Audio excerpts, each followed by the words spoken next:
Hi guys. Okay, so first of all, I want to thank everybody who has purchased and downloaded the personal branding Photoshop templates.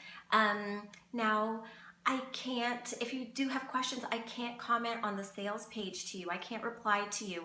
And if you are sending me messages through Facebook Messenger, if we're not actually friends on Facebook, I'm not getting your emails in my inbox.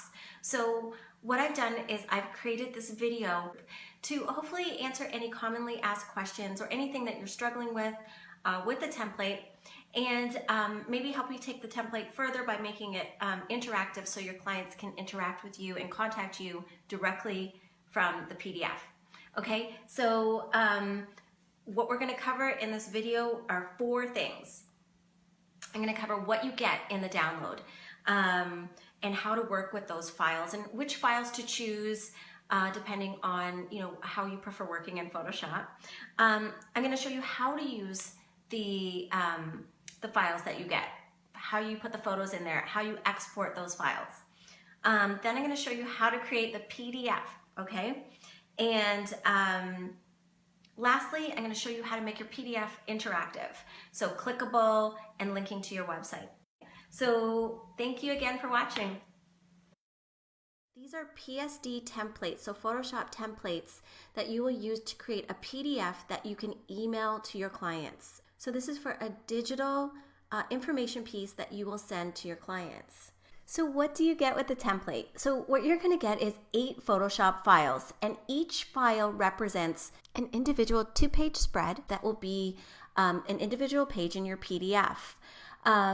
However, in file number 8, if you prefer working in Photoshop layers and groups, number 8 here has all of these pages in one file as well. And this is the file that has the price list.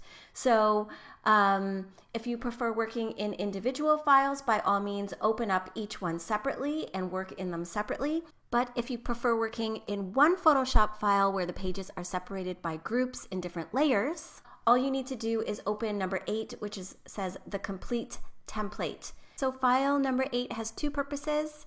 You can use it as the price list page by itself, or if you just want to work in one document in Photoshop, number 8 has all of the pages in there separated by grouped layers.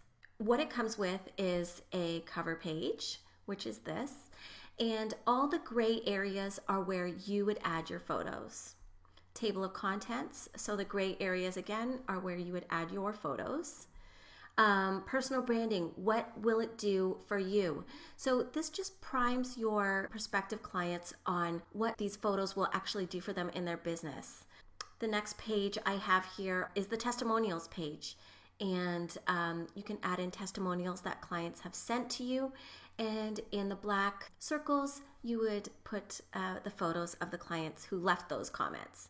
This page here is helps your clients know where they can use their personal branding photos. So oftentimes people just think that they're, I just only need one photo. I just need it for my profile on LinkedIn or for my business card or whatever.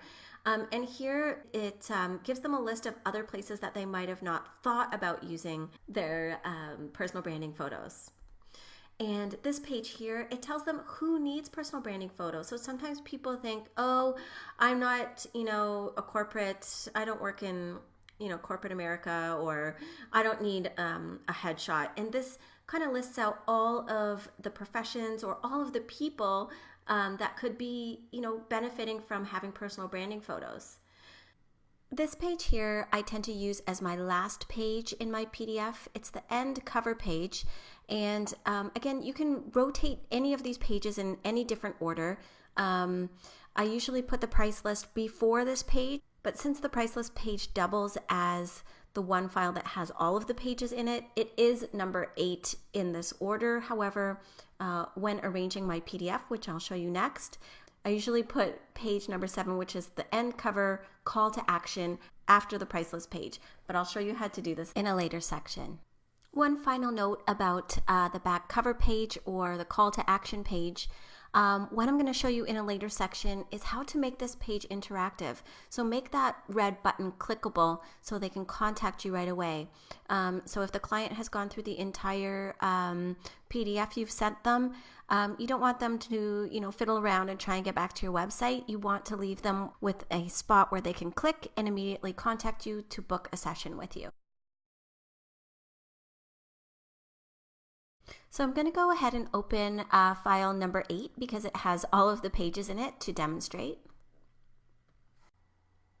Okay, so just to reiterate again, the cover page is the first page at the bottom here, and the gray area is where you would add your own photos. Okay, so in this second section, I'm going to show you how to add your photos quickly, and then we'll go into how to create the PDF.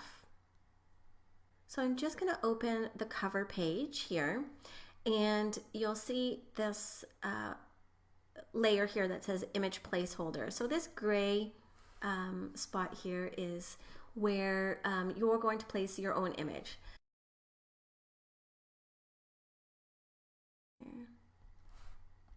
Any photo will do. So I've opened this photo. I'm going to Control or Command A to select it, Command C to copy it. I'm going to go on top of this layer here and place the photo. Now again, you can see that this is much larger than the space, so I will just mask it. And you can see where the mask is because of this gray area. So it's selected. I'll go back to my file and apply the mask. Unlink them to move the photo where you would like and size it as you would like. Really fast and simple. That was a bit small. There we go. So you can also change the font color to whatever color you'd like. I'll just make it black here since this photo is so white. There we go.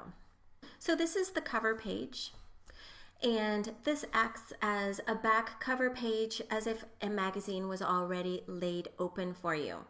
What I like about having this here is that I'm going to show you at the end again how to link these button looking graphics and your URL here. So people, once they're looking at the magazine or your online PDF here, they can take action, click right on it and go to your Contact Us page. Let's do this page.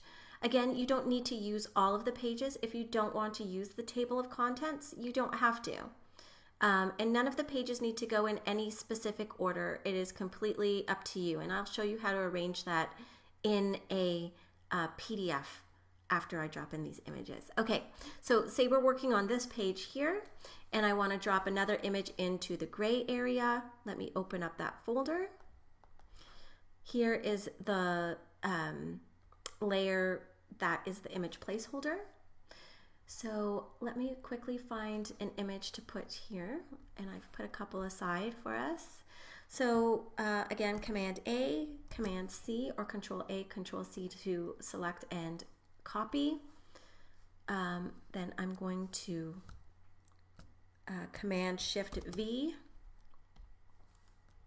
And again, this image is much larger. So what I'll do is I'll go onto my layer that says image right here. I will select the gray area. And I mean, you don't have to do it that way either. You can use this tool as well to select the area. Then click back on your image layer here and just mask it really quick. This is a really fast way just to throw your images in and get this document up and running. I know there's like many other ways you can do this in Photoshop, but I'm looking for the fastest way so you can get back to shooting and booking clients. Okay, so we have the image in here, and this is all under this folder number 3 here. let's pretend I've done all the other pages and put images in there and made any changes and, put my URL in here. But right now I want to show you how to create the PDF document. So you're going to select the first page or the first layered group that you would like to export. And you have your choice. Many people like to flatten the layer. It's completely up to you. Now, before you start merging any files, any folders, any groups, any layers, I would suggest making a master backup just in case something goes wrong and you need to go back to the master. Okay, so now we are going to export the pages. So the first page is my cover page, and I'm going to go File, Save As, and just remember where you save them. I've created a folder called PDF Digital Mag. You can create, a folder wherever you want, call it whatever you want. Now, because this is my cover page, I want it to be the first page that shows in my PDF. So I'm going to give it the number 1 and just call it cover.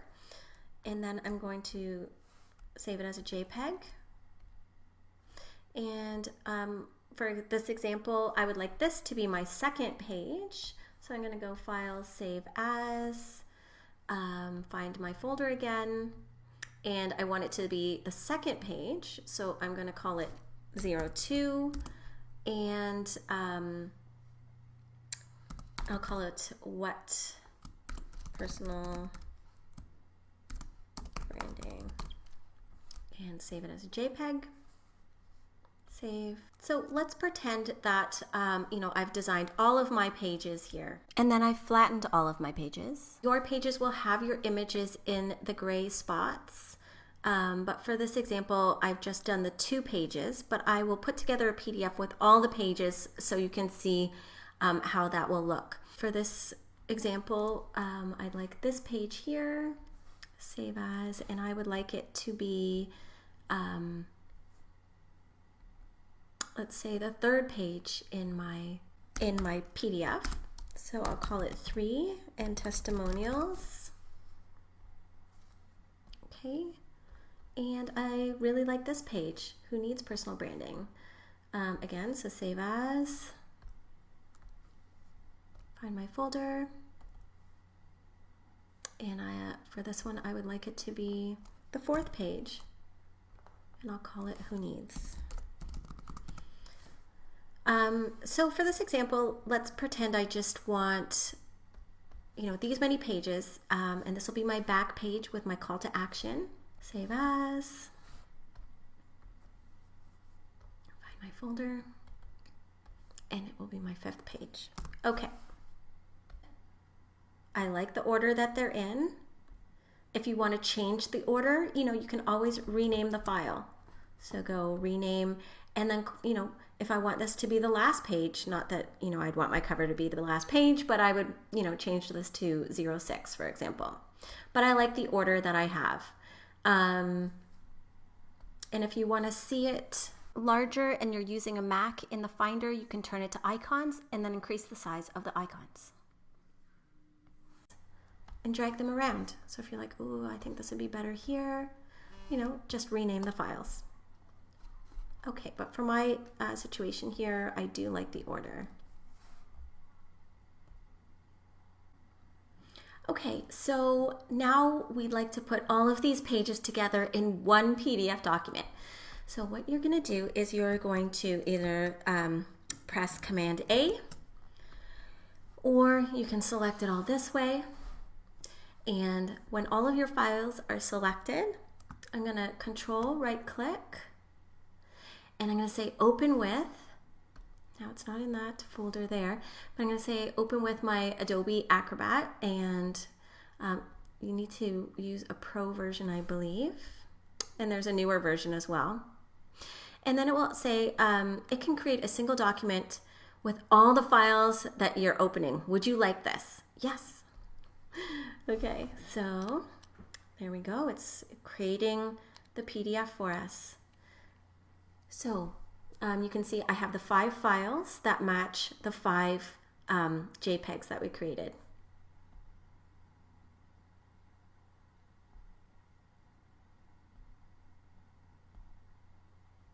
Awesome.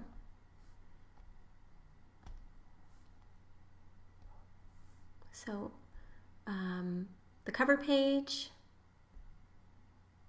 the next page, next page, next page, and the final page. Perfect. So for this example, I just chose these pages randomly, but when you're doing it, make sure you include the prices and package page in your PDF. So now what you're going to do is you're going to save it, and oops, I'll save it in this folder again. I'll just call it personal branding and save.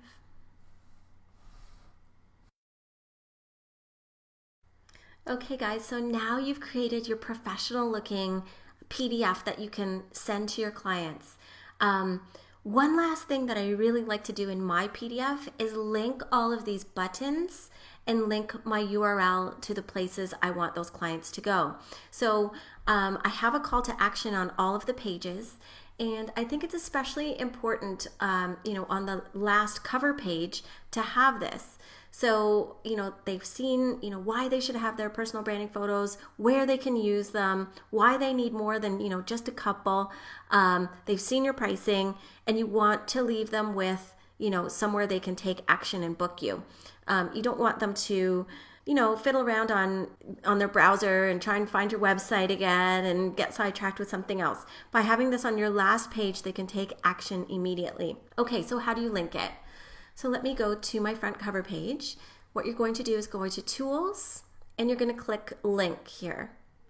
So then you're going to draw a box around the buttons. So right here, I'm trying to be neat, but quick at the same time. Okay, so here you can change the link appearance. Do you want there to be a solid line around it? Do you want it to highlight? What's the thickness of the lines? For me, I'm just gonna keep it as the default right here, and I want to open a web page, but you have other options.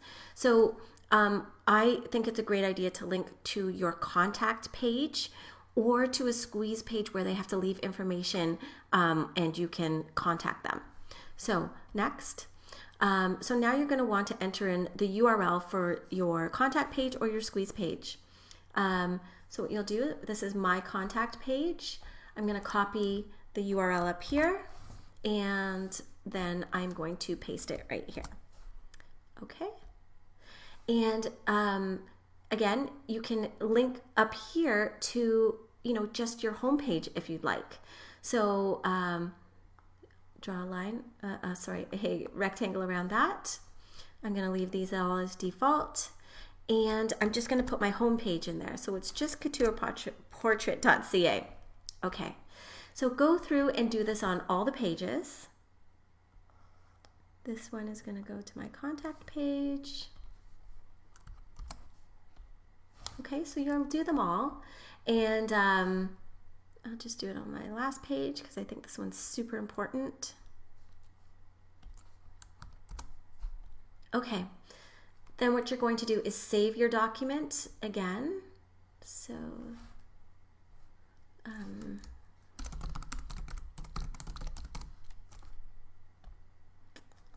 okay, now it's saved with all your changes. I'm going to close it and open it so I can see what it looks like as if I were my own client opening it. Okay. Okay, so you can see now when you go over this area, you've got a hand that indicates you can click it. Again, over here with the URL, you can click it. So what I would do is I would go through, and I highly recommend that you test every link that it's going to the right place. So this one should be going to my contact me page, which it is. And this should be going to my home page, which it is. So I would go through and just double check that, you know, all of the links you put in there are working and they're going to the right places. Awesome, guys. So now you have an interactive PDF that your clients can contact you from, or get to contact you from directly. So I hope you find this PDF useful, whether you use the layered PSD file or if you use the individual PSD files. Again, you don't need to use all of the pages. They are the pages that I use to help sell my clients before the shoot to know that they need a lot of photos, not just one or two. Anyway, I will talk to you guys soon. Thank you. Bye.